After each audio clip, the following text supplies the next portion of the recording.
Assalamualaikum warahmatullahi wabarakatuh, Sobat Rini Channel Education. Semoga semakin hari semakin bersemangat untuk beredukasi. Video kali ini kita akan bahas KD 3.15, penyelenggaraan pertemuan atau rapat pada mata pelajaran otomatisasi tata kelola humas dan keprotokolan. Saksikan videonya sampai selesai, jangan di skip untuk informasi lengkapnya.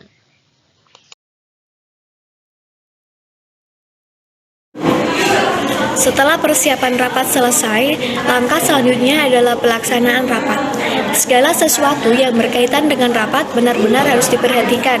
Setiap peserta bertanggung jawab atas produktivitas rapat. Dalam hal ini, pemimpin harus memimpin rapat dengan bijaksana, sementara peserta rapat berpartisipasi aktif dalam jalannya rapat. Pemimpin rapat memiliki tugas memediasi, memancing, dan menyimpulkan masalah, sementara petugas protokol atau sekretaris memiliki tanggung jawab dalam memandu, memediasi, dan mengarahkan diskusi. Petugas protokol juga bertanggung jawab mencatat semua informasi penting dari hasil rapat. Dokumentasi rapat ditulis dalam bentuk notula yang ditulis oleh notulis, sekretaris, maupun petugas protokol yang telah ditunjuk. Oleh karenanya, petugas protokol harus memiliki kemampuan yang terampil menyimak dan mengobservasi semua peserta untuk membantu pimpinan dalam mencapai tujuan rapat. Aturan rapat seperti giliran berbicara, lama waktu, pokok bahasan, dan penggunaan ponsel perlu ditetapkan sebagai aturan bersama sebelum rapat dimulai. Pada waktu pelaksanaan rapat juga perlu diperhatikan ketersediaan media rapat seperti audio, video, slide presentasi, alat rekam, dan lainnya. Semua hal tersebut akan memperlancar jalannya rapat. Terakhir, tujuan rapat harus dipastikan berhasil dicapai berdasarkan kesimpulan dan dokumentasi.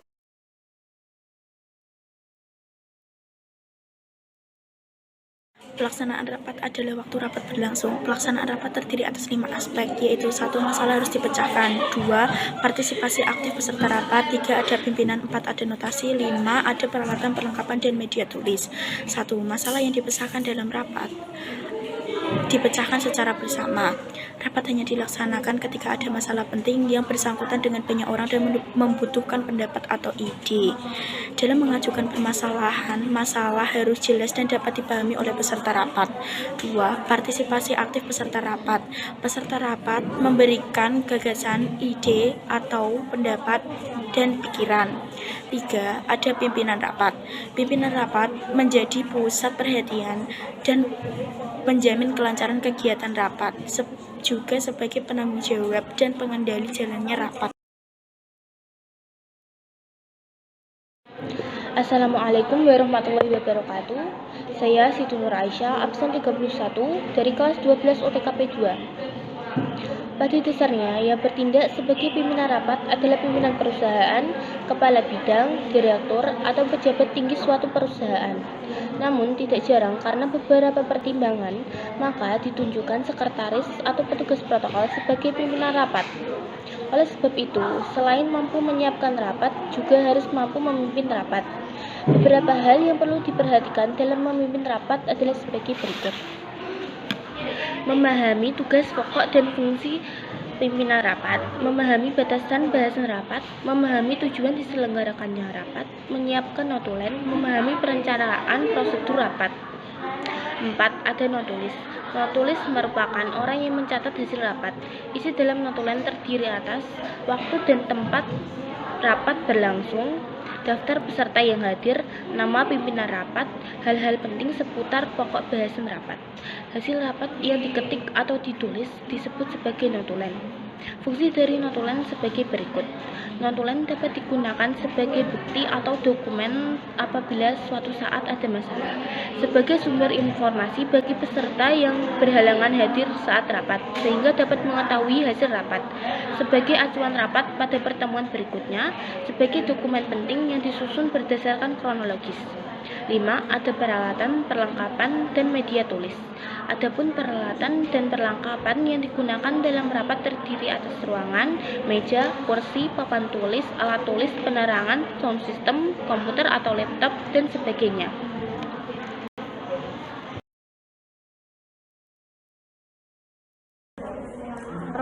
permasalahan dan penyelesaian 15.1. Permasalahan. Rapat adalah forum bersama yang berguna untuk memecahkan suatu permasalahan, tetapi tidak setiap masalah dapat diselesaikan dalam suatu rapat. Apakah rapat dapat dilaksanakan tanpa suatu masalah yang harus dipecahkan?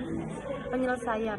Di dalam pelaksanaan rapat harus ada suatu masalah yang akan diselesaikan bersama. Tanpa adanya masalah, rapat tidak dapat dilaksanakan. Jika masalah dapat diselesaikan secara mandiri atau individu, maka tidak perlu dilakukan rapat. Masalah yang dirapatkan bersifat penting, menyangkut orang banyak, dan besar dampaknya. Pendapat saya yaitu saya setuju dengan penyelesaian permasalahan tersebut, karena dalam pelaksanaan rapat itu harus ada 5 aspek. Salah satunya yaitu adanya masalah yang harus diselesaikan atau yang harus dipecahkan.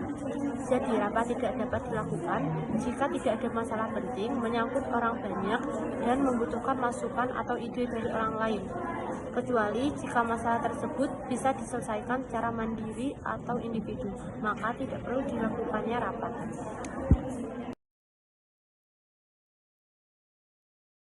Menurut saya, keaktifan dan sumbangan pikiran dari peserta dalam pemecahan masalah pada rapat sangat diperlukan, karena penyelesaian masalah tidak dapat diserahkan kepada pemimpin, dan diskusi serta musyawarah sangat diperlukan agar memperoleh hasil yang paling baik dan disetujui oleh banyak orang.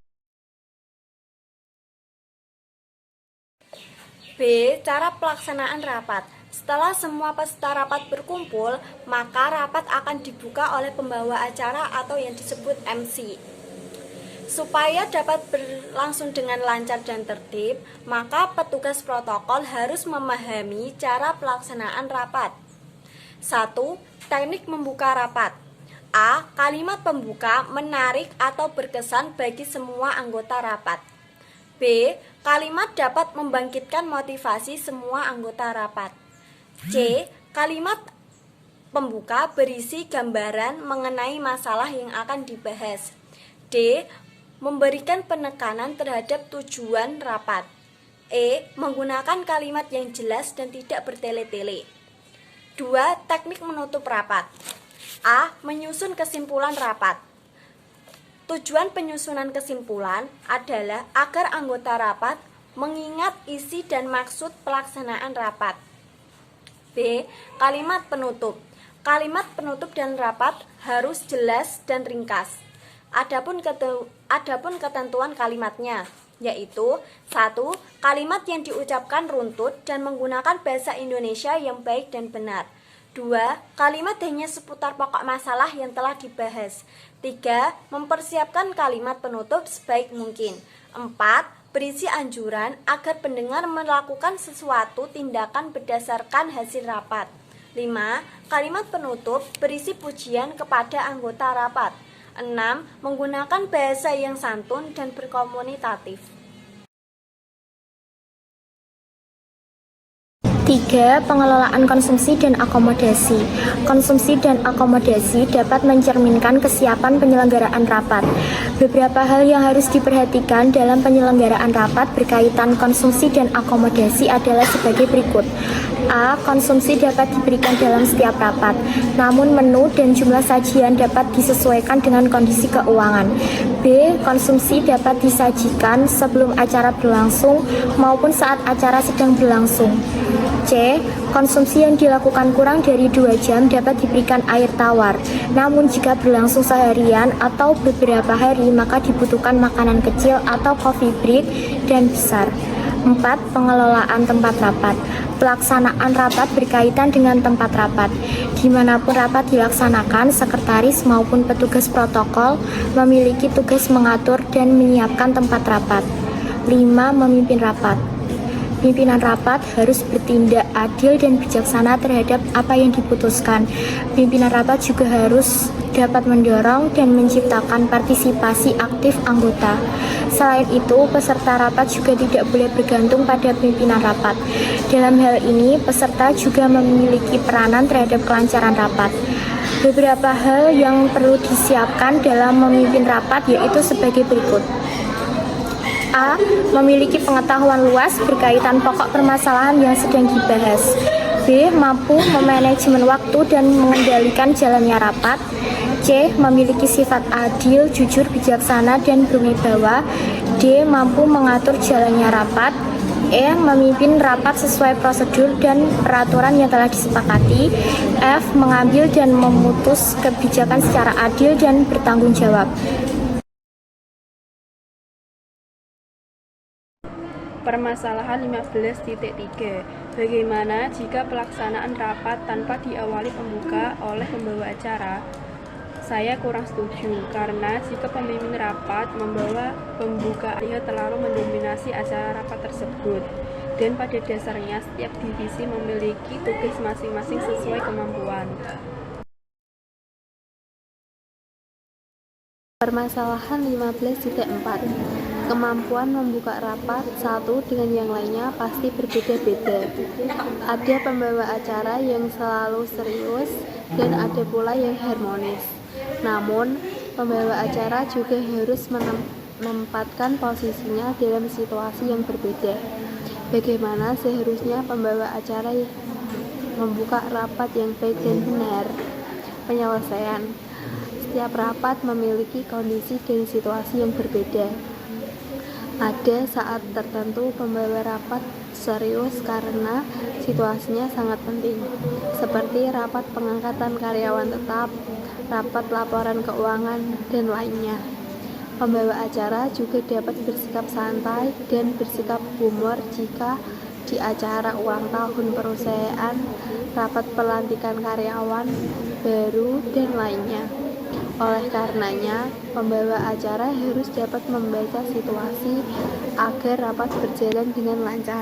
Setuju, karena pembawa rapat tidak harus selalu serius dan tidak harus selalu humoris, karena acara yang dibawakan berbeda-beda, tergantung acara resmi atau tidaknya. Pembawa acara harus dapat mengerti kapan ia serius dan kapan ia berbicara santai. Terima kasih.